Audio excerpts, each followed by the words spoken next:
Here are the top stories for July 3rd.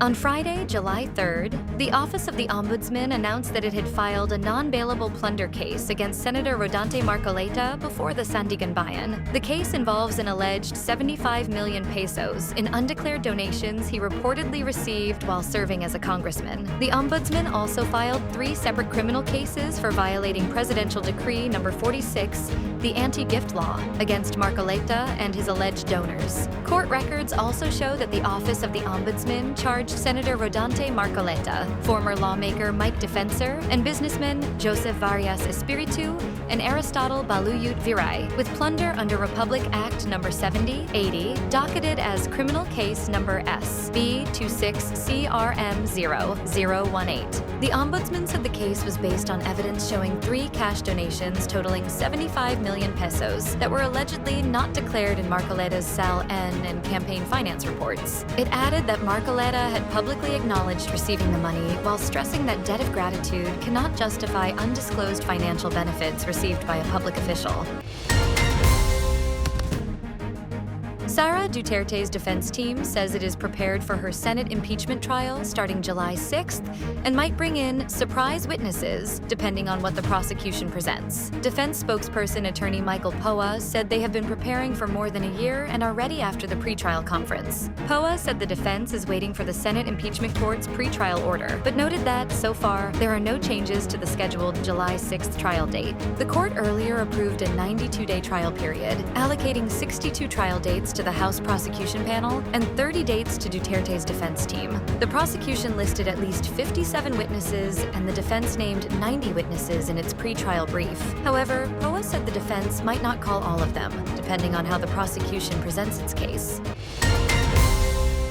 On Friday, July 3rd, the Philippines and Canada formally elevated their bilateral ties to a strategic partnership after President Ferdinand Marcos Jr. and Canadian Prime Minister Mark Carney held bilateral talks in Vancouver, Canada. Both leaders also announced plans to pursue a free trade agreement between the two countries. Several agreements were signed during the visit, including cooperation on energy, natural resources, tourism, culture, labor, and migration. Marcos said the two governments would work together to address shared challenges and strengthen future cooperation. Carney said the labor and migration agreement would help protect Filipino workers in Canada and promote fair and ethical recruitment practices. He also highlighted plans to strengthen cooperation on critical minerals and energy development, citing Canada's mineral resources and the Philippines' production of nickel, cobalt, and copper.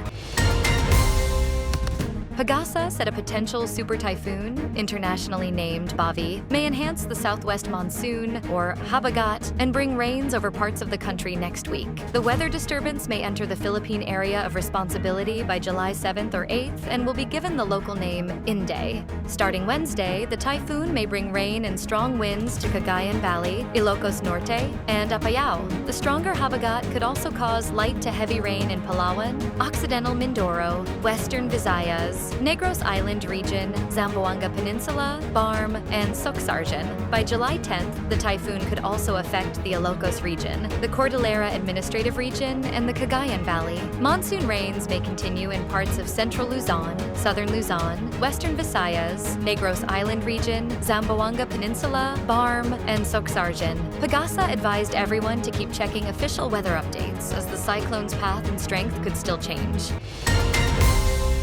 Eala delivered a redemption win at the Wimbledon Championships on Thursday, July 2nd, defeating Maya Joint 3-6, 6-3, 6-0 to advance to the third round. The victory came nearly a year after Eala suffered a heartbreaking 3-set loss to Joint in the Eastbourne Open final, a defeat Eala said deeply affected her. "It hit me quite hard. I cried a lot," she said in her post-match interview. After dropping the opening set, Eala regained control in the second before dominating the decider to complete the comeback. Eala said the win showed how much she has improved over the past year and helped turn a painful memory into one of the biggest victories of her career. Stay updated with the latest news. Visit our website at www.mb.com.ph or follow us on social media. Thanks for tuning in to the Manila Bulletin Daily Rundown.